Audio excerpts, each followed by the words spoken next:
علامہ ابن جوزی سید الخاطر میں اپنی ایک حالت کا ذکر کرتے ہوئے لکھتے ہیں، ابتدائے عمر ہی سے میرے اندر طریق زہد اختیار کرنے کی رغبت اور اندرونی تقاضا تھا۔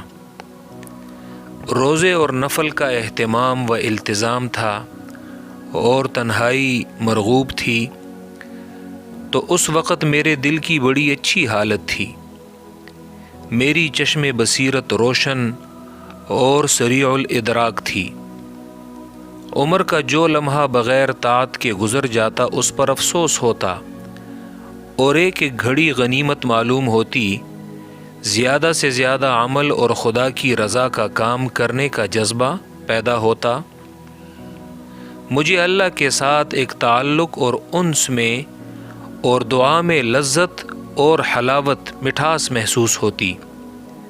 اس کے بعد ایسا معلوم ہوا کہ بعض حکام و اہل کاران سلطنت میری حسن تقریر اور وعظ سے متاثر ہوئے اور انہوں نے مجھے اپنی طرف مائل کیا۔ میری طبیعت بھی ان کی طرف مائل ہوئی۔ نتیجہ یہ ہوا کہ وہ حلاوت اور مٹھاس جو دعا اور مناجات میں مجھے محسوس ہوتی تھی جاتی رہی۔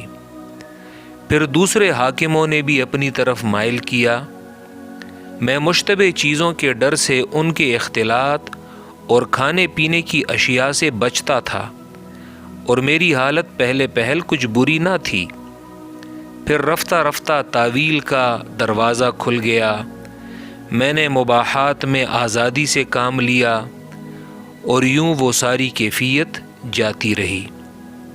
جتنا میں ان حاکموں اور بادشاہوں سے ملتا اور ان کے ساتھ اٹھتا بیٹھتا، تو قلب کی تاریکی بڑھتی جاتی، یہاں تک کہ ایسا محسوس ہوا کہ وہ روشنی بجھ گئی اور قلب تاریک ہو گیا۔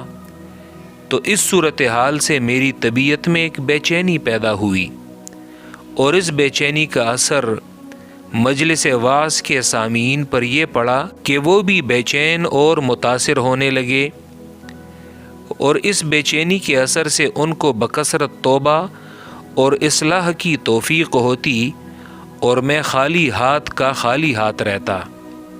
یعنی انہیں تو فائدہ ہوتا، لیکن میرے ہاتھ کچھ نہ آتا، اور اپنی اسی مفلسی اور بدقسمتی کو دیکھ کر میرا اضطراب اور پریشانی اور بڑھی، لیکن کوئی علاج بن نہ پایا۔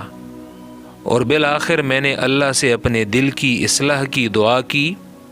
بالآخر اللہ کے لطف و کرم نے میری دستگیری کی، اور مجھے کشاں کشاں یعنی آہستہ آہستہ خلوت کی طرف مائل کیا، جس سے مجھے وحشت تھی، اور وہ دل جو میرے ہاتھ سے نکل گیا تھا پھر قابو میں آیا، اور جو حالت مجھے بہت اچھی معلوم ہوتی تھی اس کا عیب مجھ پر ظاہر ہوا۔ میں اس خواب غفلت سے بیدار ہوا، اور میں نے اپنے مہربان اور شفیق آقا اللہ کا دل کھول کر شکریہ ادا کیا۔